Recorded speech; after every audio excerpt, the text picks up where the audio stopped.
हाय मी उन्नती. आज माझ्या मम्मीची फरमाईश होती रवा इडली बनवायची.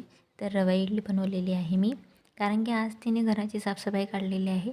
तर नाश्ता जेवण माझ्याचकडे आहे, आज मीच बनवणार. चला तर तुमच्यासोबत रेसिपी शेअर करते. इथे मी 3 वाटी रवा घेतलेला आहे, त्याच वाटीने 1 वाटी दही घेतलेलं आहे, छान मिक्स केलेलं आहे. आणि त्यामध्ये 2.5 वाटी पाणी टाकणार आहे मी. छान आपलं बॅटर तयार होऊन जाते 2.5 वाटी पाणीमध्ये. छान असं बॅटर तयार आहे. अर्धा तास रेस्टवर ठेवणार आहे. बघू शकता तुम्ही बॅटर फुललेलं आहे आपलं.